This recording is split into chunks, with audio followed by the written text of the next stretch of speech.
Hey friends, welcome back to the channel with more Euphoria.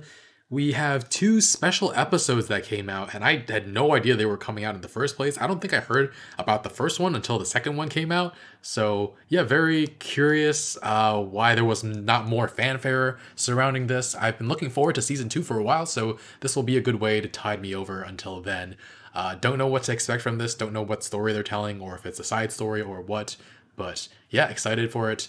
We are going to be 1 week ahead over on Patreon just because I am just catching up now. And yeah, leave a like, really helps with the channel. If you want to watch the full reaction, check out Patreon in the link in the description below.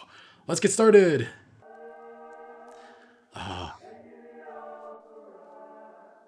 Reminding myself how much I love this soundtrack. So this is after, because they played that song. Or maybe not. Oh, fuck, wait, my presentation. Wait, what time is it? You're good. It's 8. Okay, you're good. I'm so fucking nervous. Yeah, I feel like we didn't get enough of the good times between them. School. I love you. I love you too. Rules forever. Or for like 2 episodes.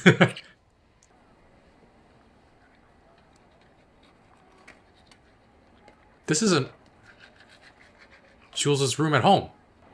Wait. Did I miss something? Well, what's going on here? I love you. Rue. Oh man, Rue.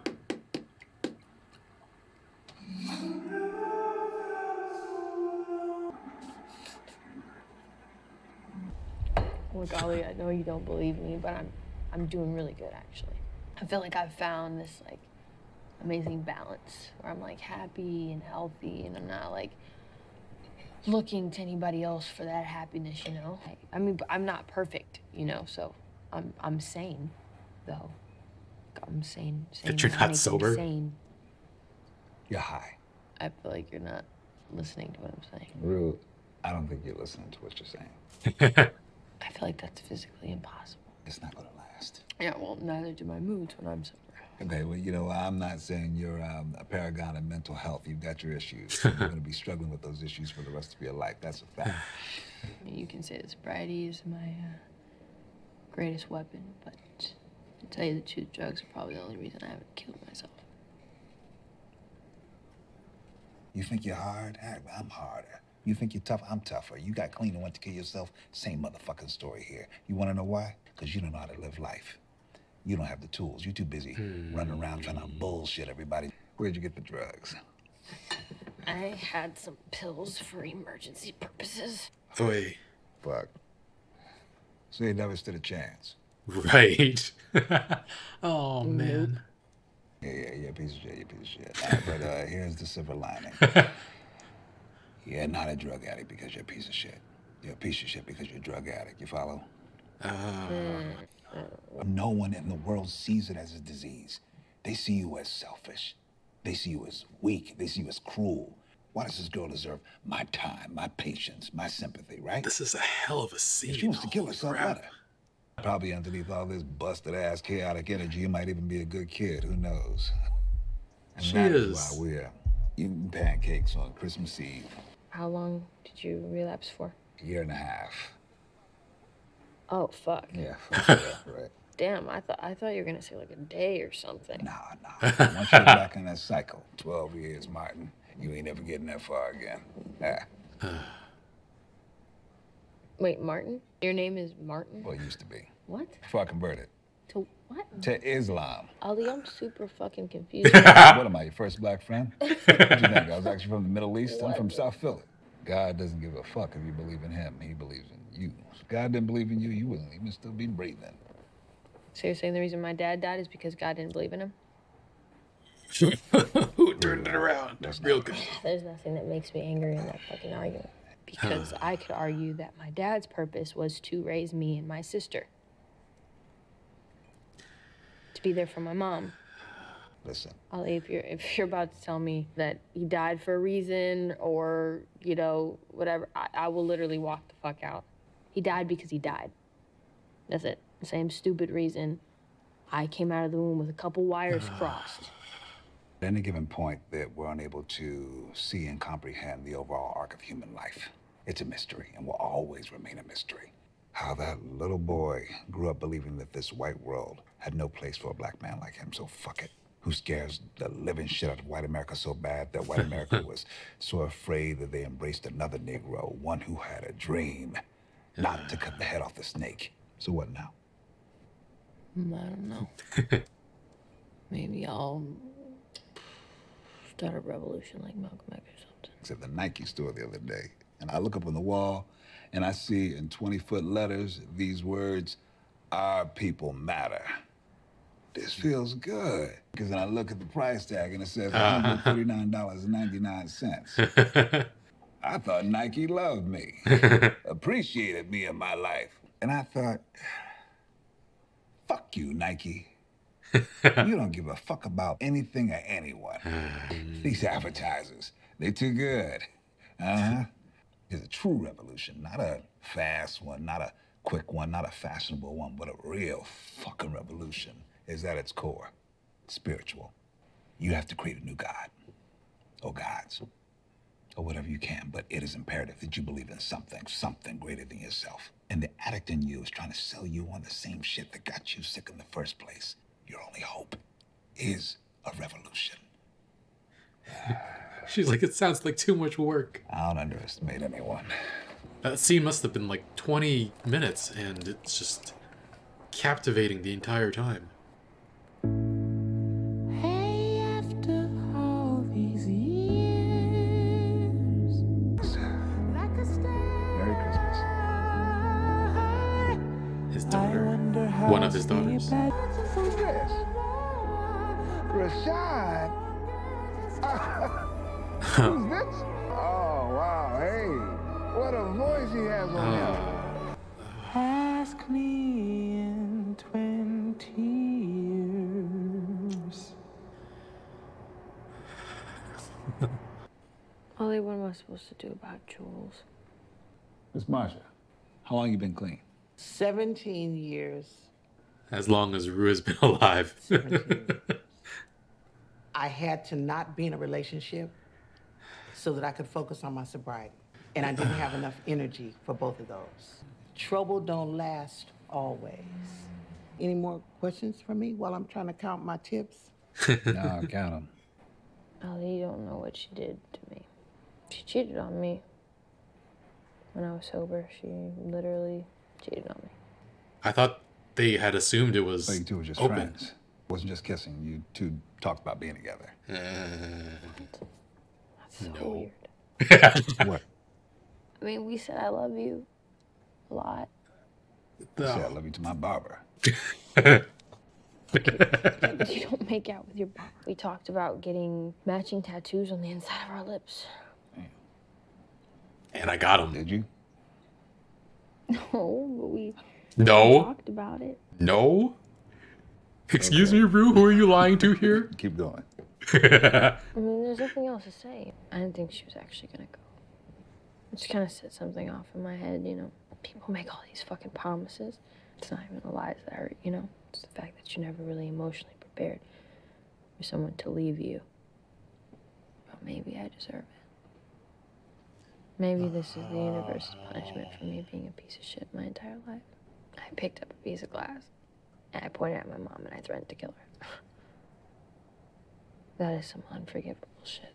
Every time I attacked my mom, I wasn't high. Drugs change who you are as a person. It's still unforgivable. I said it before, I'll say it again. You're playing pool with Minnesota Fats. It's shitty, it's cruel, and it's mean, and my mom doesn't deserve that. Those are all things you believe. Yes. And your beliefs are part of who you are. Yeah, of course. But why? Certain emotional disorders. You sure it's that? Not just because you're a terrible person? I mean, because it could just be because you're a piece of shit. This is why the world keeps getting worse. People keep doing shit that we deem unforgivable, and in return, they decide there's no reason to change. Ellie, what have you done that's so terrible? A lot. Why do you want to know? Because I think you're like a good person. And I Oh. just couldn't imagine you like doing something terrible. You gotta tell her. I think you gotta tell her. My dad used to beat on my mama. And every night I lay in bed, dreaming of every which way to kill him. But I always said to myself, no matter how bad shit got, whether I was shooting dope or smoking crack, I would never, ever be like my dad. Oh, shit. A grown man with 2 girls, and they just watched me hit their mom in the face. I spent 30 years of my life thinking of how to kill my dad for doing the same shit. The longer you do drugs, the more you're gonna lose. And not just in terms of the things you love, but the things you value about yourself. You still think I'm a good person? Yeah. I just don't really plan on being here that long.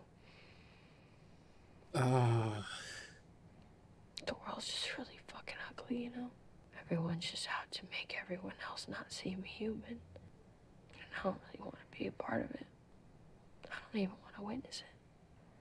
You said you weren't gonna be here much longer. How do you want your mom and sister to remember you?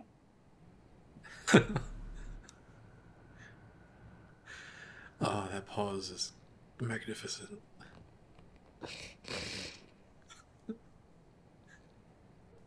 As someone who tried really hard to be someone I couldn't.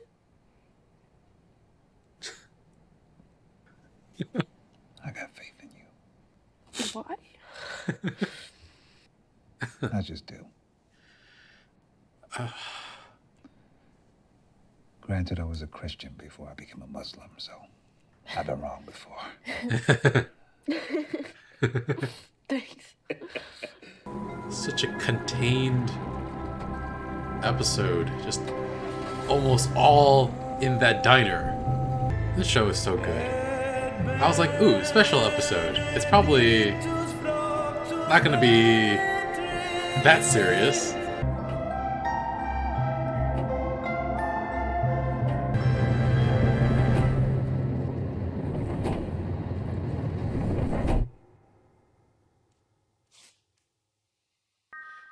And freaking incredible.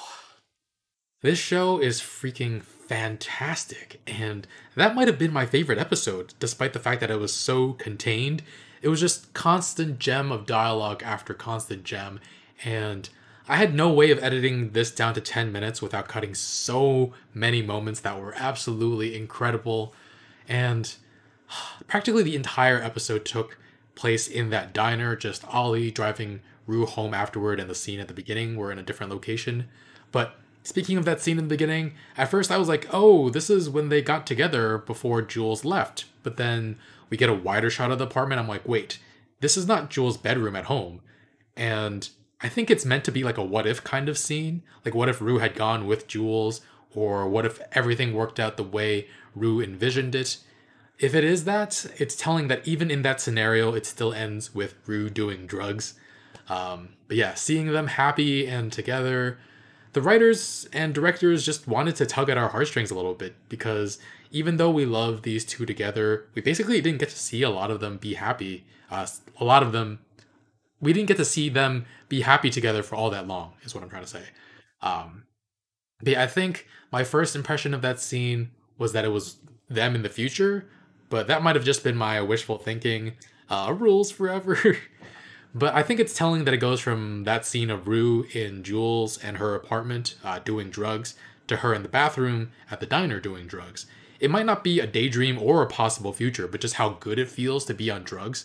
It's that fantasy is just as good. Like, doing drugs is just as good as living in that fantasy. So for Rue, she's in that state of pure bliss as she's taking drugs in that diner bathroom, and so that's what the show put forth for us. And yeah, I had completely forgotten that Ollie didn't even know Rue and Jules were dating. He was surprised by it, and I was surprised at his being surprised. But what a powerful conversation between Rue and Ollie. Like, they really dig so deep into the issues that they both face. And the back and forth between them is really something else. He brings up some very valid points, because Ollie's looking at the 17-year-old kid, and he even told her, like, you think you're hard? I'm harder. You think you're tough? I'm tougher. You got clean and wanted to kill yourself? Same motherfucking thing. Ah, man. And he hits her with the fact that Rue doesn't know how to live, which is so salient, such a great point. Because for those of you who were here for my reactions to the first season, you know I've never done drugs. I've had pot brownies, and I got a serious secondhand pot case once. I was in Amsterdam, and they were smoking some really, really strong stuff. Because I've had secondhand smoke for weed before, and it did nothing. But they were like smoking some premium happy cabbage in there, let me tell you.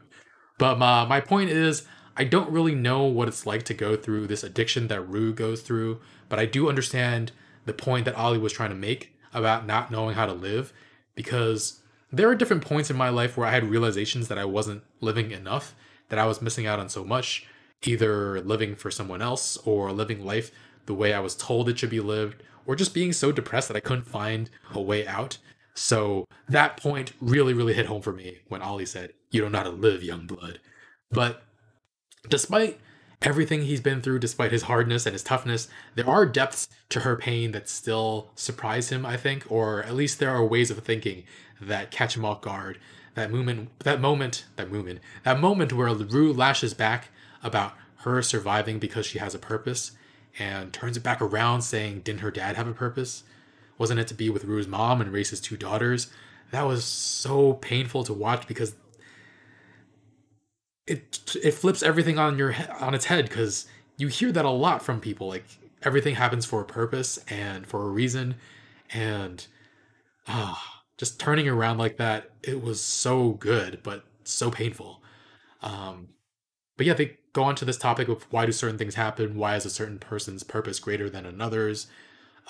Ollie says we don't know, and I love that Ollie brings up Malcolm X and Martin Luther King to tie into the mystery of the world and why certain things happen, because they are black, and living in the United States, it's impossible to be a minority without it shaping you in some way or some form. So I thought that was a very real example for him to give.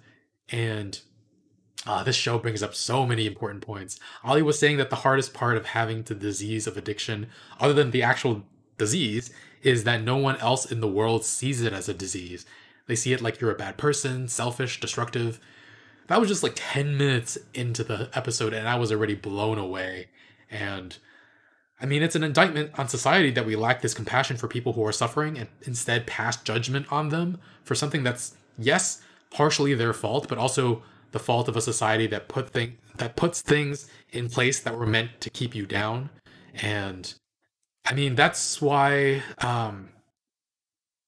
we advocate for things like decriminalizing all drugs, because it's not, in many cases, it's put upon them, and Ollie goes into that a little bit here. And I also think it's possible, and most actually probably likely, that Ollie converts to Islam because of Malcolm X too. There was that whole thing with Rue being confused that his name was Martin. Such a lighthearted and comical moment in dialogue, just sprinkled into an intense freaking conversation. It's really masterfully done. This might be one of the best written things I've ever witnessed, because it's just spectacular.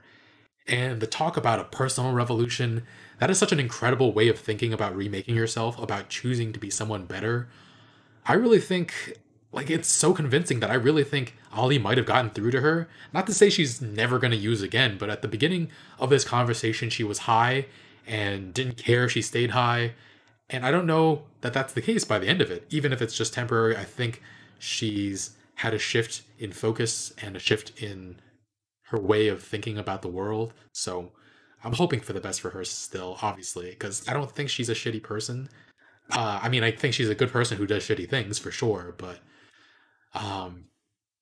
and he goes forward talking about how revolutions have become sort of like a fashionable thing, a fad almost, like the in thing. That's really too powerful too, because he's right. A lot of people will try to exploit that and try to make a quick buck. Like he mentioned Nike saying our people matter and turn around and sell you a shoe for $140.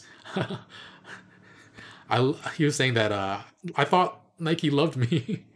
That was super funny, but also a very salient point. But he was saying that a true revolution is at its core spiritual. And again, he's just dropping truth bombs and things that rang so true. Like every moment movement I've ever supported or been a part of, the things that rang true for me most is that joy is an act of resistance, or that activism must be rooted in joy. Because while we fight for what is right, it's important that we are still people who can exist in society that we've created after it's all said and done. Because there are those who are killed and become martyrs, but we can't all destroy ourselves on the way to bring about a better world, because no one will be there to uphold it after we're gone. So yeah, I thought so much of this episode was just so fantastic. And we also learned something about Rue and Jules' relationship, that Rue viewed Jules hooking up with that person as cheating. I know I speculated back then if maybe they were in an open relationship or if their relationship was just never defined.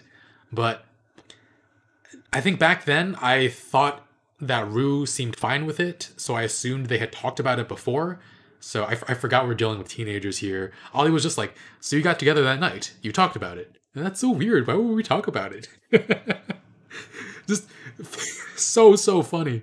And I mean, it's painful because she's in pain and it hurts to watch her like that. But it's so funny that we forget that despite everything that she's been through so much, that she's just a kid. And she lied later that episode saying how they didn't get matching tattoos on the inside of their lips. I was like, who are you lying to here? But yeah, as for Ollie's story and him hitting his wife, beating his wife, it really brings up the question of redemption and what it means to be a good person. For Ollie, if you just told me the worst thing he's ever done, which we don't know if hurting his wife is the worst thing he's ever done, I'd say that's, to use the show's words, unforgivable. But with the context of seeing the household he was raised in, with his father hitting his mother, that changes things a little bit. And his never-ending ability to care for Rue and be there for her, that changes things a little. I guess just because someone does unforgivable things does not make them an unforgivable person. Because most people have probably done something that they or others consider unforgivable. And Ollie's been struggling to be a good person for a long time now. And maybe that's the most important thing. It's the only thing that he can do to try to make up for it. I mean, I've watched a lot of other forms of fiction where they redeem people who are responsible for like mass murders. So it doesn't mean that what they did was okay, but I guess to be compassionate, we have to be open to the idea of growth because there are always extenuating circumstances. I don't know. It is hard to think about, and he asks Rue if she still thinks he's a good person, to prove to her that she is not beyond the pale of redemption because he's done worse. And she says yes, but I'm not entirely sure that he knew she was going to say yes. I feel like he didn't know what she would say. Like, what if, despite how much life he's lived, all the good things he's tried to do, he's still not sure he's a good person? What if Rue, the person who looks to him for support, thinks less of him because of that? Which she might. And it's such a vulnerable position he puts himself in because he clearly did not want to say it until he realized he could help her by telling her the truth. So, I mean, he's guilty, and I don't forgive him for beating his wife, but he also said it got physical. He didn't say he beat her, which I don't know if he was trying to minimize what he was doing, or was he trying to say that they both hit each other? But I don't know. Anyway, this show is spectacular. I don't know what else I could say. I mean, I have a billion more things I could say about this episode, but I don't want this to be a 2-hour video. So I'm going to stop here. Thanks for watching, friends. If you're watching this on YouTube, full reaction in the link in the description below on Patreon. And second special episode already up there as well. If there's going to be a third special episode, somebody warn me so I can do it right away. But until then, thanks for watching. Leave a like, really helps the channel, and I'll see you guys next time. Bye, friends.